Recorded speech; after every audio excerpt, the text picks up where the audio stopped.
Ashley Gattuso. I am joined here today by Dave Verwer of iOS Dev Weekly. He's the creator of that newsletter. It goes out to 46,000 people once a week on Fridays. He is also the creator of Curated, the platform that brings you opt-in weekly and that thousands of newsletter creators have used to put out their curated newsletters. Welcome, Dave. Thank you for joining us. Hi, Ashley. It's nice to be here. I'm so excited to talk to you today because after I joined the team back in April, your newsletter was always pointed to as a critical example to send people when they're curious about what Curated could do. And it took me actually a while to realize that you were the founder. So I think this is going to be a very interesting conversation because you can kind of get into what your personal needs were for a newsletter platform and how you just decided to create one. And anyone who is putting out a newsletter is going to either relate or see some things that you're doing that are quite smart and be able to execute in their newsletters some of the tips and tricks and things that you have learned along the way. So can you give a little backstory on iOS Dev Weekly, why you decided to start it and kind of the origin of that, as well as how Curated plays into that? I don't even know the timeline on that. Of course, yeah. So iOS Dev Weekly was something that I wanted to. Well, actually, let me start even before that. So I was running a training and consultancy company in iOS development. And one of the things that we thought might be an opportunity to promote the training courses through was if we started up some kind of newsletter. So that had kind of been hanging around in my brain for a little while. And at the same time, I'd been enjoying other newsletters on different technology subjects that were this kind of digest of interesting things that happened this week. And I saw that there wasn't one in covering iOS development. And so I thought, well, I wonder if I could do that, thinking that maybe it would become a platform to maybe promote some training courses or something like that. But initially, I just did it as well. Let's see what happens. Right. So was that in 2014? This was 2011. Okay, 2011. Okay. Yeah. So you went a few years. Yeah, 2011 was that, and so it was very quick. That process of putting together that initial newsletter, I think it was from the time that we decided to do it to having that first issue out was maybe a week and a half, something like that. Oh, so, nice. Yeah. I love it when an idea just manifests and becomes a thing. Yeah. Knocked up a very simple website, got a MailChimp account, and off we went, and so I made those issues completely by hand in the early days. But then over the years, you start to think, well, this process could be a little easier. And I think every software developer is cursed with thinking that they can take a workflow that they're doing manually and automate it and make it more smooth. And that was certainly a curse. I love that word for it. You're cursed. That's true, because when you're around developers and you say, hey, how about we use this? We could just go grab this software and do it. And they're like, no, it could be better. We could make our own software, right? Yeah. It's absolutely a curse. So The Curse of the Code is the new novel. That's right, yeah. So the original idea behind, it wasn't obviously curated at the time, but the original idea behind this was taking some of the tools that I'd made to make my workflow a little easier. I'd made some really kind of rough and ready tools that only I would ever use on a day-to-day basis, to just pull links in from where I'd stored them and that kind of thing. The idea was to refine those tools and build something initially only for me to use. And I had a small team at the time. I think we were about 5 people big at that point. And so the newsletter was also bringing in some revenue. I started taking sponsorship on the newsletter, and I thought, well, I can take a bit of that money and put that into making my tools a little better. Hmm. So I had one of our developers start to work on that project, and the idea was definitely to build my publishing tool and for it not to be a product.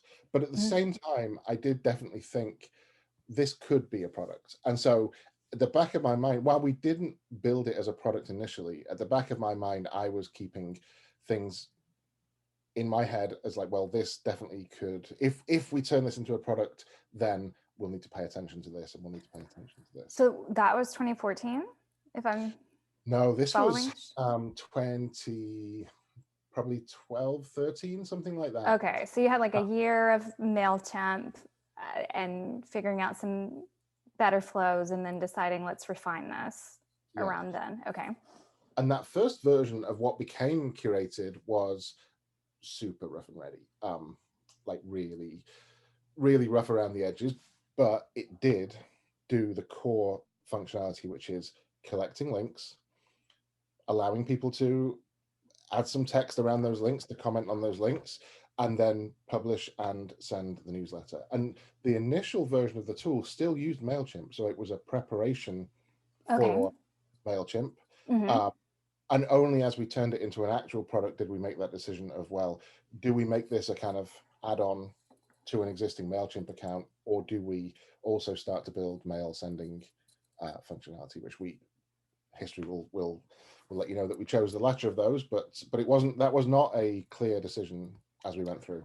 So take us from like issue 1 was 2011. Yeah. You're about to be at 500 issues.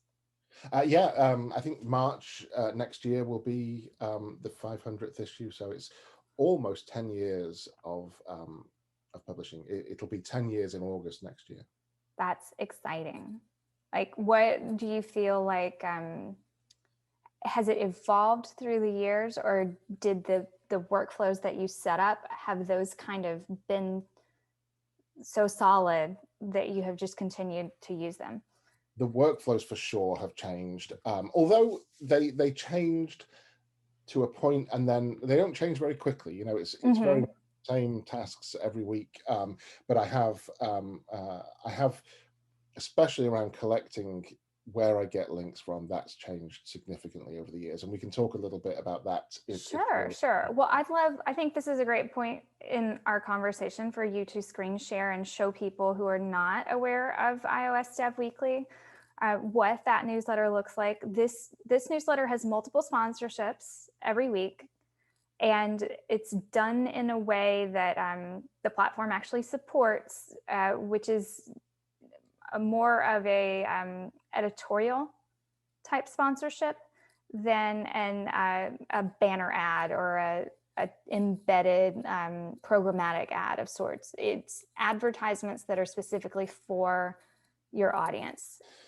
So yeah, this is the site, and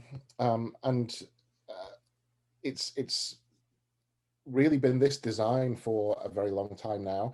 It has been through several designs over the years before kind of Curated was a thing, but yeah, it's basically, I tend to write a fairly long comment, which I always start the newsletter with some kind of comment, and then get into there's a sponsor, and then news, tools, and code.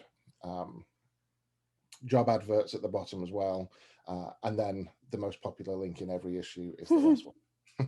And that's very smart strategically, because that is inducing a full read of the newsletter with the promise of something kind of comical or fun at the very end, or potentially just seeing how people can scroll, how fast people can scroll. So that was not an intentional. I would love to be very smart here and say it was very intentional to put that link at the bottom. That was not intentional at all. It was pure bit of luck. That makes it even better. So there's a kind of a funny story behind And Finally, which is there's though there was, when I was growing up, there was a local news show, like regional news in the UK, and it was called Look Northwest, and it was because I'm in the northwest of England. And you'd have the kind of the regional news, and at the end of the regional news, they'd always have like a light-hearted thing, and they'd always have this kind of just something that would make the news, make you smile out of the end of the news, you know. And it became very famous, and you know, a lot of people really loved it, and they'd always start that, they'd introduce that section with, and finally, right? And Right. so I totally stole the idea of something that you've just had all this technical information. Let's give you something that's going to make you smile at the end of the newsletter. I love that. So some of these I've seen people like, this has a little more content, kind of giving some context, but I feel like either you or someone else sometimes does this and it's a link, but there's like maybe a smiling, laughing emoji like the one you have, and just the link, and it's almost a curiosity to understand what it is. And I think that is also potentially like, for example, Yes. this one, there's no way you can know what's behind that link. So the only way you're going to find out what I found funny was by clicking it. Yeah. Which is, I think it's fun, and it's like, it's in a newsletter, to me, it's not the clickbait that something is in a social feed. I think the way I think about this final link is I don't think about it as clickbait at all. And again, that's not why I'm doing it, because this is not the bit where, like, this is the end of the newsletter. We're done with the main business of the newsletter. The click is the punchline. This is the setup, and the click is the punchline. And you don't want to give the punchline. You don't want to put the punchline. It's like a joke is only funny until you have to explain it, right? Right. You don't want to. And if some of these will miss people, no problem at all. That's okay. You're not going to hit every single one of them. But I feel quite strongly that the click is the punchline. Yeah, set it up here and let people laugh when they get to the eventual site. Excellent. So this newsletter, it has some simple categories. Curated is built on categories. So I am going to pause like the process piece and let us switch back to what went into building, or what drove the decision to have the back end of Curated be built on categories, and for things to need to be categorized to be placed in an issue. Yeah, that I think was a decision that came around quite early on. In fact, the very first issue back in the MailChimp days, even then, had categories from day one. Okay. And it was I thought it was a good way to organize the content. I'm quite a generalist in terms of my interests in technology, and so this is not a newsletter that's specifically about code. There is more technical content here than design-based content or marketing-based content, but I knew from the very beginning that I would want to include links to that kind of content as well. And so I felt like it was something that we should split up and just make sure people, if you're not interested in a certain type of link, that's okay, but let's make that clear. And so you can scroll past or skip the bits that you're not particularly interested in. Right. So you're teaching people what categories to expect, and they know which ones they are interested in, whether that's all or just a few, and they know how to get there through visual indicators, including the category title, as well as the colors of the titles of that section. Yeah. So colors were not in the very first few issues, but fairly quickly in the first redesign, categories got colors. So was this like a struggle to keep creating in MailChimp as far as the design? Like, how did that work? I've had some moments in there, which is, I love MailChimp, but I've had some moments in there where I've started cursing the computer because I've not been able to create visually what I created the week before. Yeah. And that, Yes, absolutely. MailChimp is a great email platform, but producing the same design consistently, at least at the time, it's been a while since I've Hmm. used it may be all different these days, but the very first tools that I wrote were to take a markdown file and produce a template from it, which I could then just upload into MailChimp. And so I started using MailChimp, not even I stopped using the design tools in MailChimp before issue one. Actually, even issue one was just, here's the content, upload it into MailChimp and use MailChimp to send it. Okay. And so that drives another conversation that I've been wanting to have with you, because you and I corresponded after I had found an article about Gmail clipping Mhm. and the danger of excessive code, which this is me as someone who does not code, and like I can get into some HTML and wreck it right. Like I can go in and screw some things up, but as someone who does not code, my understanding is that the more you've got in your HTML of your newsletter, the more likely that Gmail is going to say the reader will not see the end. And that's where unsubscribe tends to hide. So, Right. what decisions did you make, and what is the structure of this platform's bringing content in and pushing it out that assists with that? We worked really hard on that Gmail issue because so when we built Curated to send out with the new template, which was something we designed at the same time, that new template was quite a complex kind of email template with, and because it's being driven by a back-end system, you've got to cope with lots of different options. You know, we built in some customization options, and so in the code that's being output from that process, there was lots of different things that could happen, and the emails were actually quite large, and we ran into that clipping issue before we launched Curated. It was like, oh, this is Mm-hmm. a big problem. And you know, you might have an email with like 15 to 20 items in it, and you'd be running up against that clipping issue. And so we worked really hard on making that template to be as lightweight as possible, and then we compress it all. And you know, we put a lot of work into that.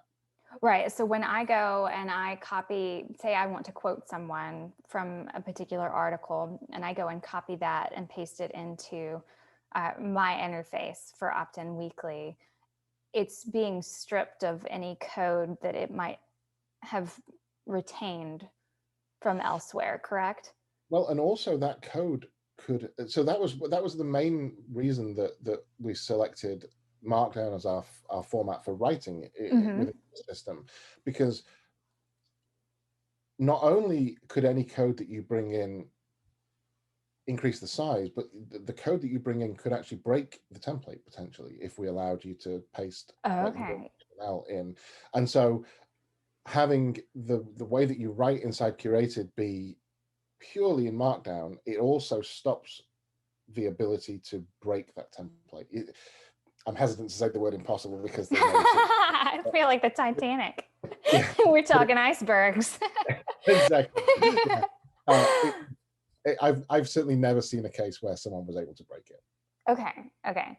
And so switching back to kind of giving people more of a visual of this newsletter, this is the web publication that is your custom URL that when you press send, it appears as the most recent issue. I'd love for people to see your archives, especially as someone who has 486 published newsletters.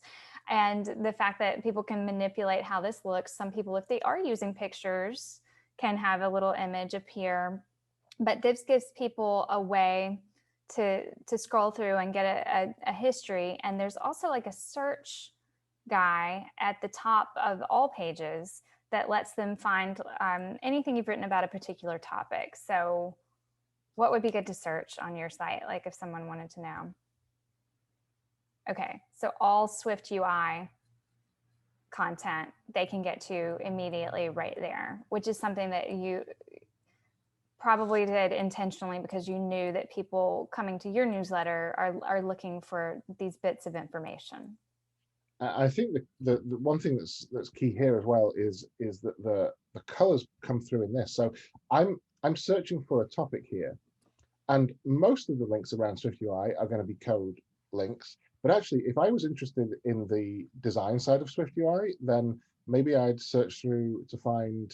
I actually can't find one now, but maybe maybe I'd find one that was like there's a book on SwiftUI there, or Mm-hmm.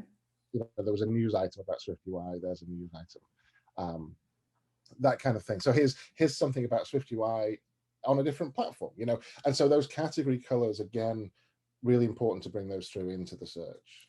Nice, nice.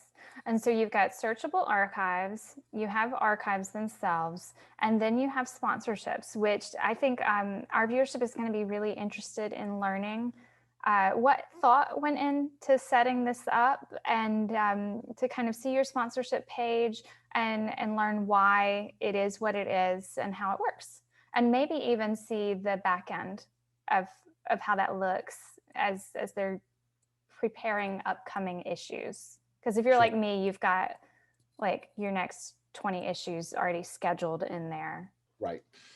Sponsorship is a really tricky subject, and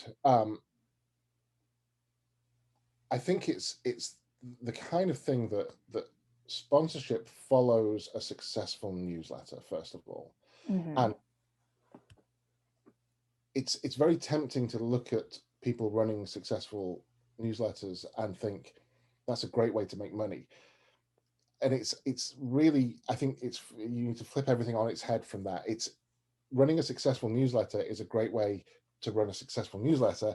And if if that eventually turns into something like if you run a successful newsletter, you have the ability to start to monetize that with sponsorship. And thinking about it that way around is absolutely key to being successful, which is the most important thing about sponsorship. You've got Well, to it's have, that like the age-old journalism thing, right? Like write good content to attract engaged readers. If you attract engaged readers, then that attracts qualified sponsors. yeah. So I think I did it for about 18 months before accepting sponsorship. And Okay. during that 18 months, I'd had several companies inquire, like, do you accept sponsorship? And I'd initially just said a flat no, like I no, and I'm not intending to either. But I did keep those people's names and email addresses to one side, so that if I changed my mind, I could have a potential conversation with those companies. And so I think that was actually a key. Again, it wasn't particularly. There's no mastermind brain going on here. There's not none of these were part of the big plan. But I do think it was a good idea to not just take the first sponsorship that came along. Mm-hmm. You had an opportunity to let the newsletter become itself almost Absolutely. before introducing other voices. And become successful, yeah. Mm-hmm.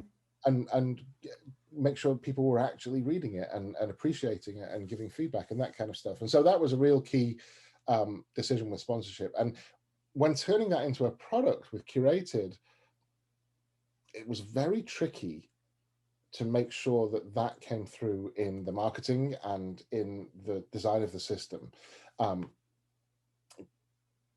In some ways, I wish that we'd made some kind of decision of like unlocking sponsorship only as your newsletter gets above a certain threshold. Now, it's not that simple, and we didn't do that for many reasons. Right.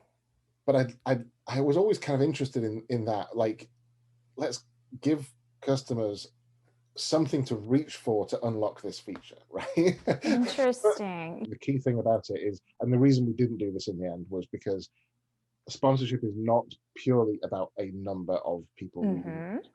If you have a very niche newsletter, you might run successful sponsorship with a few hundred people subscribed, because those people might be reading every single word and clicking every single link that you put in there. And potentially those sponsored links might lead to high value purchases. And so it's not that simple, and we didn't end up trying to make a feature around that. But it was definitely on my mind a lot when we were developing those features, you know. Right. So that's a side thing. That's more like pro services and consultation. And when is it right for you to introduce sponsorships, which is not something that a software can necessarily dictate. So yours, your approach does support anyone who wants to attempt to sell sponsorships by providing them this page and some guidance in the help content around when that might be good and how that might best be achieved. Yeah. And so the key things on this page were, what's the availability? Because with my newsletter, there's only one sponsored link every week. And so if the week is booked, then it's booked and that's it. And then basic information here, but then also a list of sponsors that have been sponsoring over the years. Nice. And then there's a job sponsors section. Is that also available to book through this, or is that? It was for a long time. I've recently, maybe a year and a half ago, split that out into a separate site. Ah. So this site is now the way to, if you post a job on here, as you check out, you can select a standard listing or a featured listing. And if you select a featured listing, it ends up in iOS Dev Weekly. I did run job sponsorship through the sponsorship system on Curated for a long time, but then as this site came online, the flow just made more sense for that audience. Absolutely. Got it. Okay, and so can you show people what happens when someone goes to book a sponsorship with you? At this point, it's like they select an open date, and then there's like a back and forth. Yeah. So if you wanted to book that date, which I think, oh no, it's this. I thought issue 500 was still available. I was going to do a plug to see if anyone. Oh, because I wonder who got it. Up until a couple of weeks ago, issue 500 was still available. Oh, I'm regretting now because I'm like, oh, Curated should have bought that. So yeah, if you fill in this form, actually what happens here is it just sends an email. Like this, all this does is start a conversation between you and the potential sponsor, and it gathers a bit of information around what issue are you interested in sponsoring.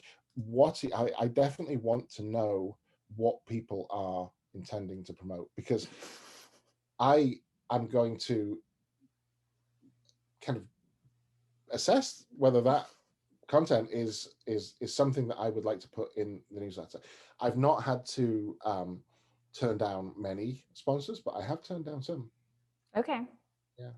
Yeah, I think we all have that fear, right? That something very extreme, I think would be the best word, or just a not great fit for our audience that would then ruin the credibility of the publisher by allowing it. Extreme, but I have had stuff that I wouldn't recommend people to use, and therefore I'm not going to recommend people use it. Yeah, and you can take that stance, and that actually, as a newsletter creator, will probably give you a higher sense of credibility with your readers if you are taking that stance. Some people may argue that you can't afford to do that. So it's really that's another case of a personal thing. So guys, what he's showing you right now is like the beginnings of a back and forth. And then on the back end, when you're creating your newsletter, once that is booked, it shows up as booked on that page. But then it also, you get like a schedule of upcoming sponsorships. And this part of the software I haven't used because I'm not selling sponsorships. So I'd love for you to just give me like the 2-minute walkthrough of how you set this up and what it does. So if you have that email conversation and that email conversation turns into a sale, then it's a manual process certainly in the software that we built originally. So Interjection. We are going to flesh this out and make this something that can all happen in the software. Just so people who are listening and watching this know, get excited about that. But for right now, this is what it does, just so you can already know. And we're just building on something wonderful. So you would come in here and you would just add a new sponsor, various bits of information here, name, contact email, that kind of stuff. If you add an image here, that's what shows up on the list of previous sponsors. And then you'd head into a sponsor like this, and then you'd be able to create a link in here and assign it to so if we select a sponsored link and then assign it to an available issue. And that's where your title, link, copy goes? Yeah. Okay.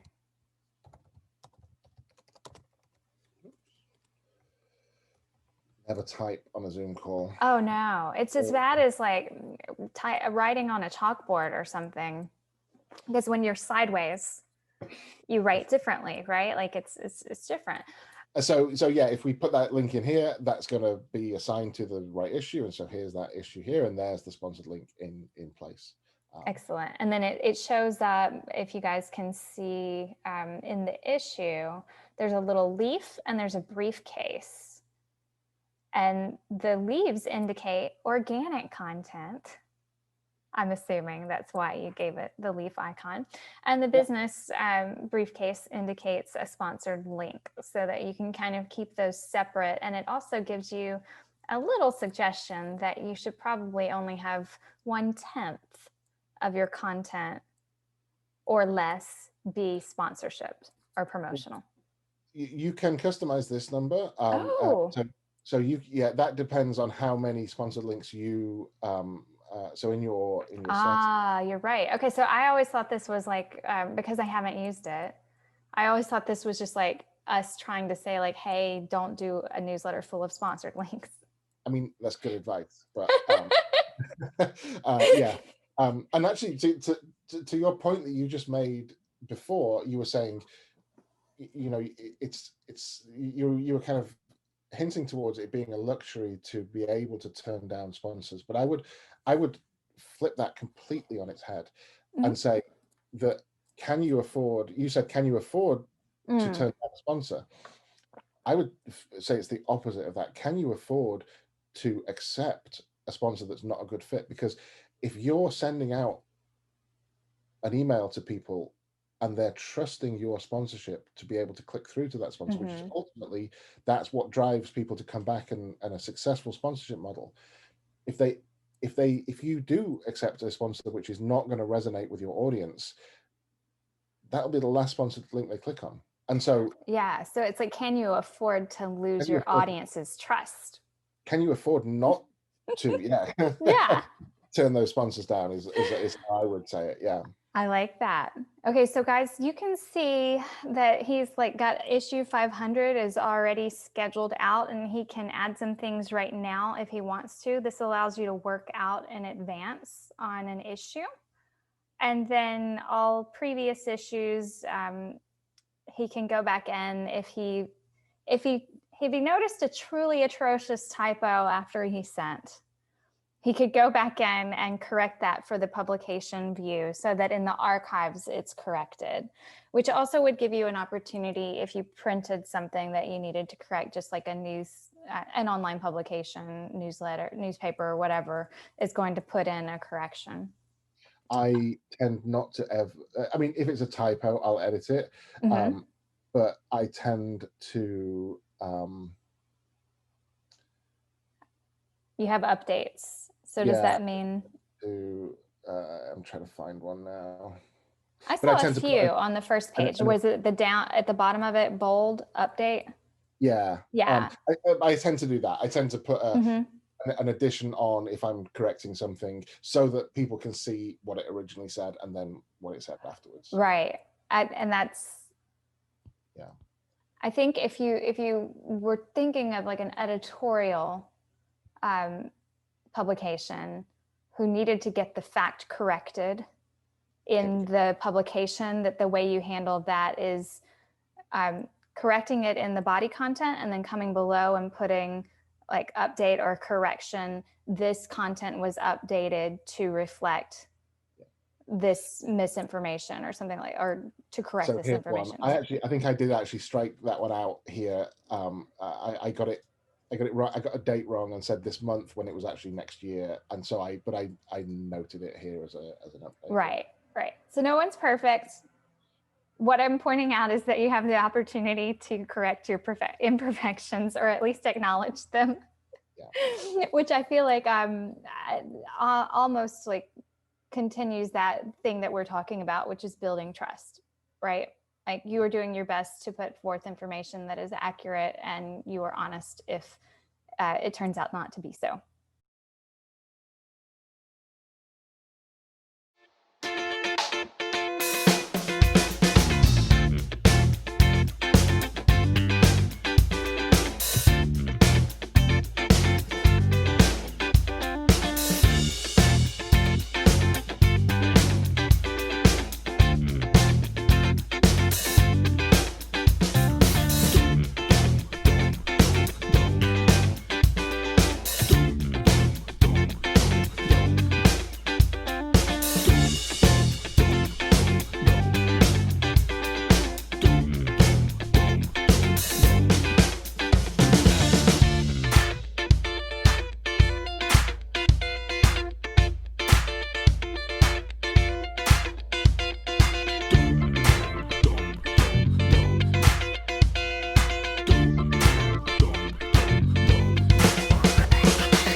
So I'm trying to think what other questions our viewership, because we've talked a lot about Curated. You guys, I know these interviews are usually more about a specific creator and their process and not about a platform, but we have this exciting opportunity with a platform founder who is a newsletter creator.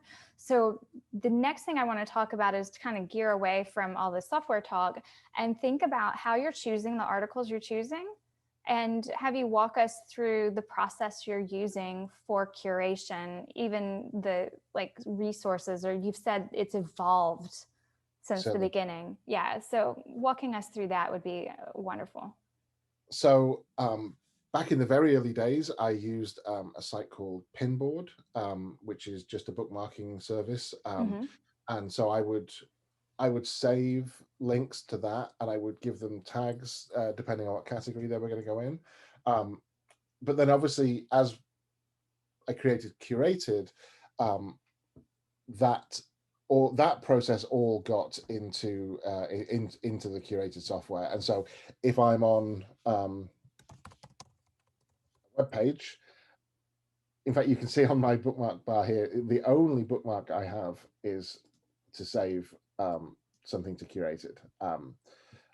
And so I'm just going to be able to instantly save those links into my collected items, which is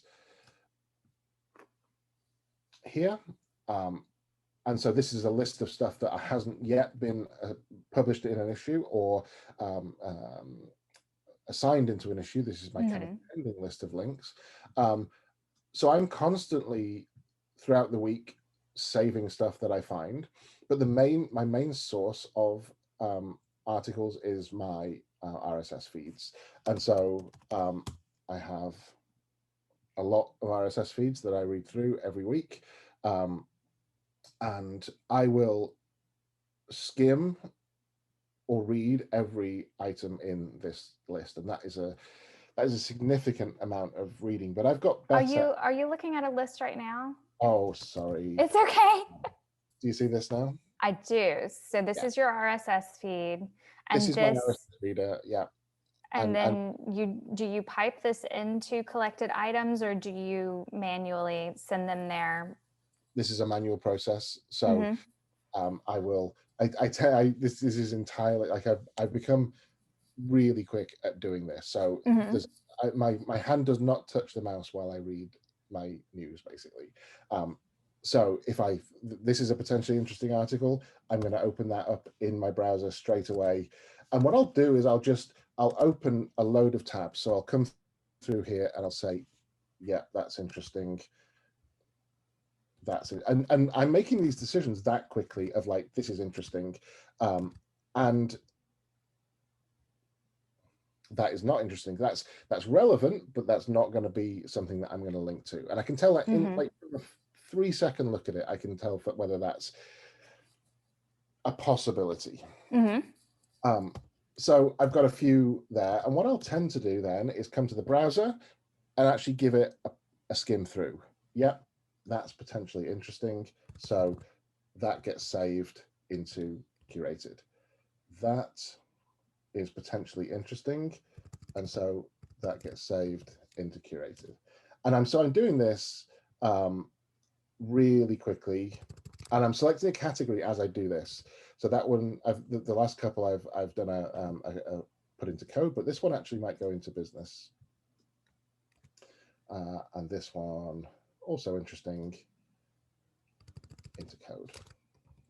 Okay, so that whole process is how I get the articles from my RSS into Curated. But a really important part of the process is how I picked my RSS feeds. And for a long time, I just manually kept my own set of RSS feeds.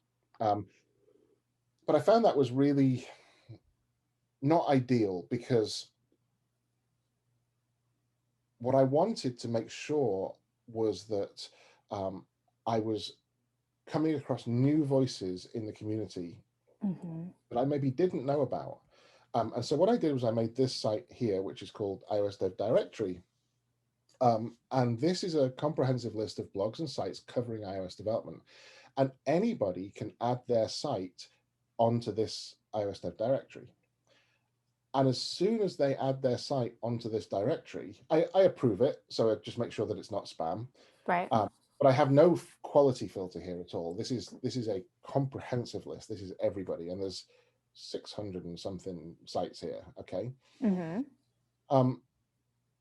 As soon as anybody adds their site onto this directory, my RSS feeder automatically starts subscribing to that feed. And so, because that has now become a popular site within the community, and other people will recommend people who are new to blogging to add your site onto here, I am just constantly updated with what's going on in the community. And that makes my this backend powering my RSS process is absolutely key to keeping me relevant and keeping me up to date on what.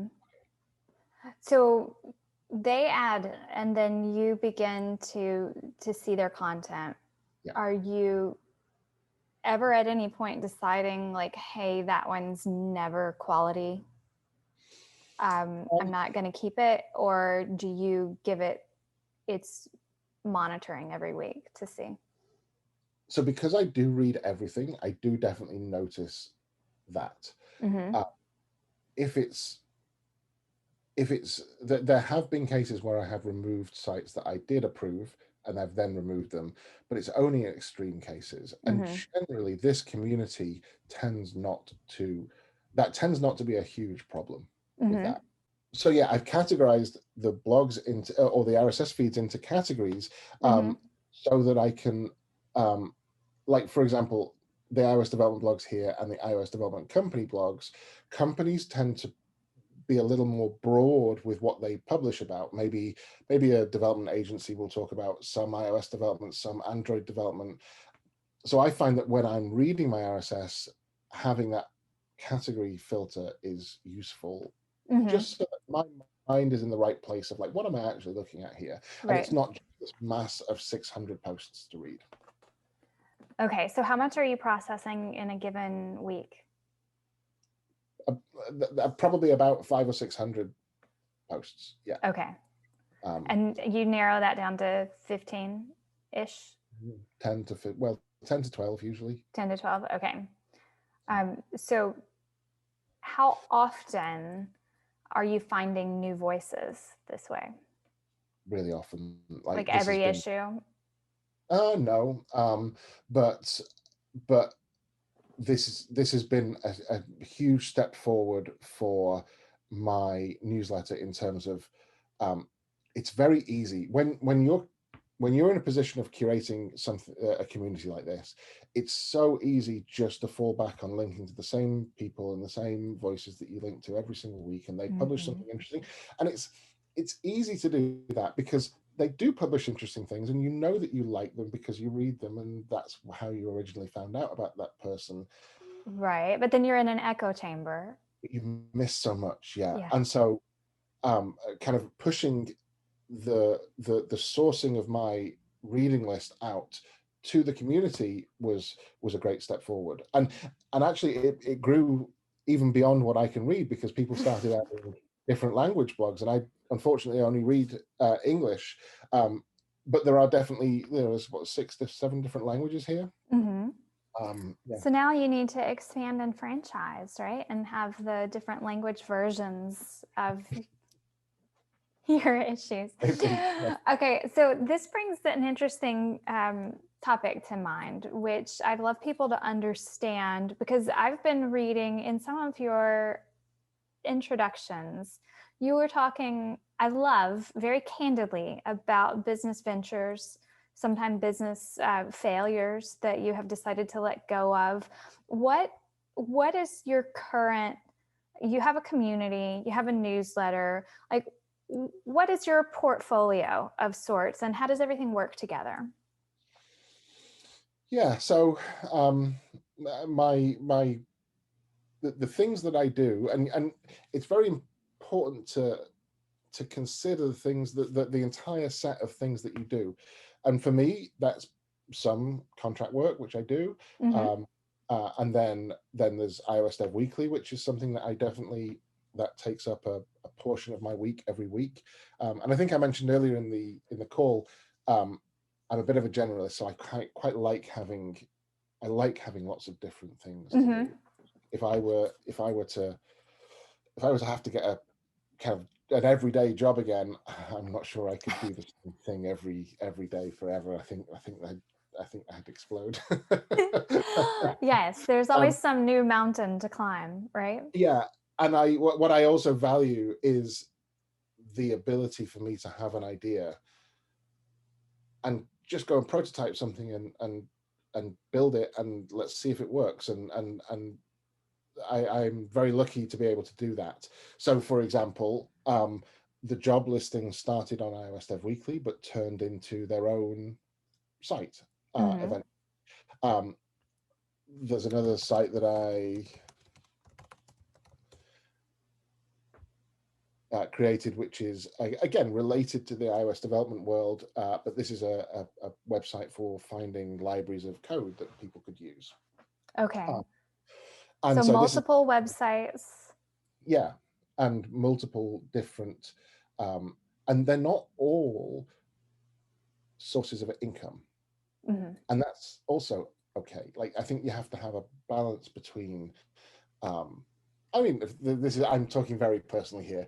For me, as long as I can keep everything kind of Yeah. balanced, as long as I'm able to uh be happy in what I'm doing, but be interested in what I'm doing, and make sure that I can keep the wolves from the door, that's True. that's Okay. where I that's where I become happy. Okay, so here's a curious question, because we are talking to newsletter creators. What, like, percentage or what level of joy does the newsletter itself bring you? That that percentage uh, has varied over the years, Uh-huh. because again, I've been doing this almost 10 years now, and that is a long Y'all are in time. a long-term relationship, you and this Really newsletter. are. Really are. Longer than you and Curated, right? I don't know if I introduced you and said, like, hey, the company I work for bought Curated several years ago, but it's a pleasure to connect with the origin story of that, but it's a reflection of the fact that some things are fun for a while and great to move away from, or like give to someone else to evolve. Yeah, yeah, absolutely. And Curated, actually, ironically, Curated took me away from iOS development because I started out Oh, writing about iOS development, and yes. then ended up writing an email product, and so it kind of it started to veer me away. And I love email, and I thoroughly enjoyed building that product, and then going down that path of the Hmm. email software for a little bit, but I did miss iOS development, and so I wanted to kind of veer back a little bit this way. Yeah, so it's a mix of things, and I very much value being able to try something new. And if you try something new, some of those things will fail, and that's okay.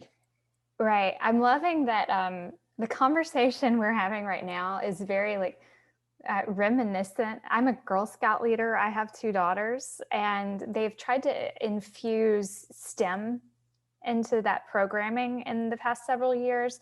And so we are in the midst right now of working with Caitlin, who is the lead developer with Curated right now, on a journey, which is a multi-meeting series that takes them deeper than just like earn a badge, check it off, you're done. It's more of a process where Mhm. they come up with a project at the end, and it's think like a programmer.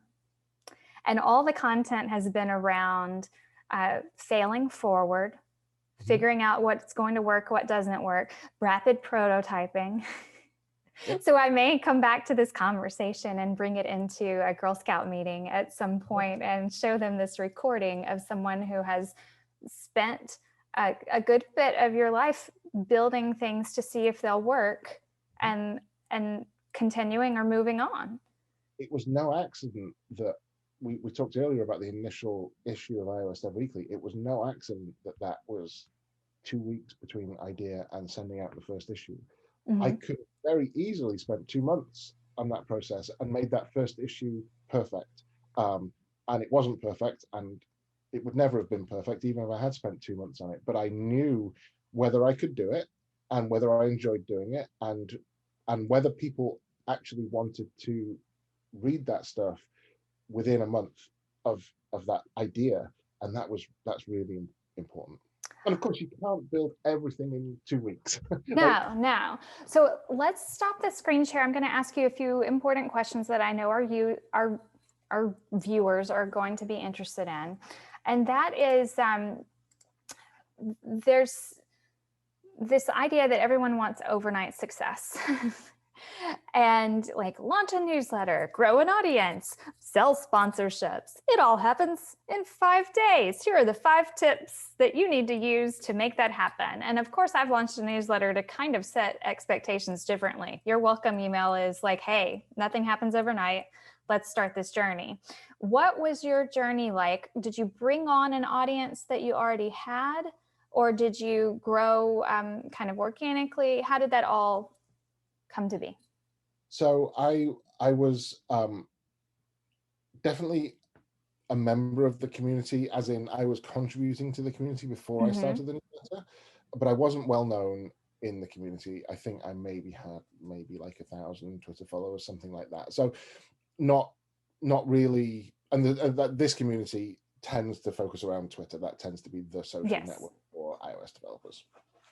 And so I was definitely contributing, and I was engaging with that community, but I wasn't a kind of big name in that community or anything like that. I launched the newsletter sign up page with a single tweet, which I was very lucky to get some nice retweets, and Mm-hmm. again, I say lucky actually, but in some ways it wasn't luck. It was the getting people to retweet that initial tweet was the 2 years prior to that of me engaging and being a positive voice in that community. Mm-hmm. That then meant when I tweeted about something I was doing, people thought I should support this and I should retweet it, or I should like it or whatever. Mm-hmm. And so from that tweet, I signed up 600 people for the newsletter before issue 1 came out. And that is quite a pressure, It actually. I've is. definitely felt that pressure of like, I've actually got to write this now. Somebody cares. What have Before, I done? before it was a vague idea that I might write a newsletter, and suddenly 600 people are going, well, what are you going to write? Come on, show us. um, Oh, I and, love it. and in those initial years, it grew really, really quickly. Mm-hmm. Hundreds of people a week were subscribing. And so that was a clear indicator that I was doing something right. Do you think that you saw that growth? And this is not to negate like the quality of what you're producing, but do you think that some of that growth, especially if that was organic, I'm assuming instead of like paid advertisements, was in part, okay, was it in part due to a lack of saturation? Like there was not as much stuff like what you were doing available? I think there was a couple of things. I think the iPhone and iOS in general Mm-hmm. was a really in demand. I mean, they called it a gold rush. Remember when the App Store Yes. launched and people were making millions overnight on the Mm-hmm. that drew a lot of people into this technology. Now, my newsletter didn't start until well after the gold rush was over. The gold rush was kind of 2008, 2009, 2010 maybe, and I started this newsletter in 11. But there was definitely still echoes of that. iOS development is the thing you should be interested in. And over the years, that's definitely, as people realize the reality, there is no magic bullet to making money. You know, the App Store is no different to anywhere else. It's hard. In fact, I would say the App Store is, it's harder to get people to part with money on the App Store than it is on the web, for example. Okay. Right. I think that's changed over the years. I think in the initial days, people were very happy to give money for apps, but that has definitely changed. You know, it's a hard business. Right. And there are so many free things competing. Right. So here's an interesting topic we can talk about. I am in a Facebook group called Newsletter Nerds. I don't know if you're over in there, but Ernie Smith of that group, one day we were chatting and I was explaining to someone, I always point to your newsletter if I want to give a great example of how something like sponsorships works or publication site or anything like that. And he was like, oh, I've interviewed him back in the day. And he said this. He said he never gets any credit. He invented Substack before Substack did. And I know we can get into the but it's not paid. Subscriptions is not a part of Curated. It will be one day, anybody who's watching, but it was not. So I know that that's the big distinction there. But what is your response to having kind of entered the scene when you did with Curated and some of the competition and new creations that have come after? So I have to slightly correct that I created that, because I actually took a lot of my inspiration for starting the newsletter from a guy called Peter Cooper. Uh-huh. So Peter Cooper runs a very successful group of published newsletters that are in this vein. I'm interviewing him in a few weeks. You are? Okay. Yes. So, yes.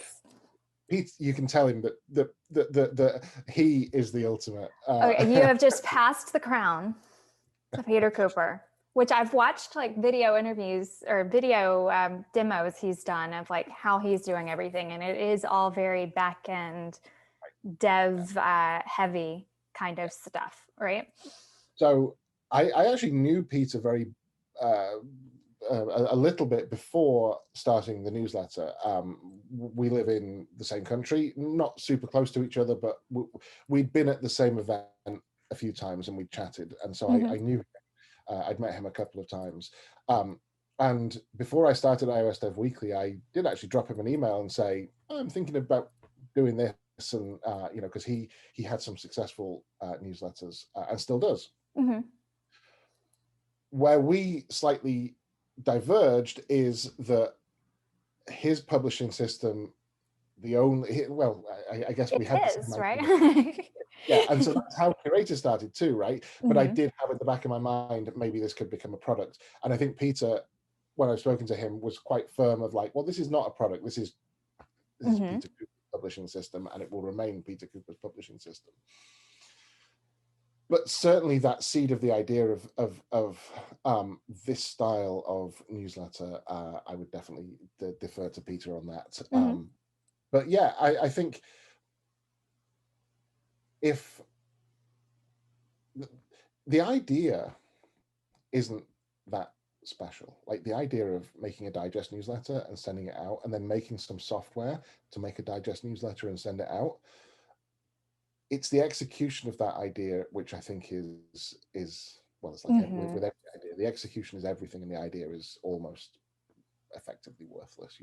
Right. How innovative can you be? How much time can you save people? I think additionally, what Substack has done has reminded um, companies that support curation that there are writers out there who want to both curate and produce original content, and that you can within our system just have a text item and just put out an email that is part of your newsletter that does not link elsewhere. So I think a lot of interesting things going on, and it's a pleasure to kind of understand the decisions that were made when and why that created a product that is now still part of like what is a resurgence in creator dialogue, or like everyone is talking about whether they're going to have a newsletter. Marketers have realized that they need better newsletters and to not just talk about their own product all the time.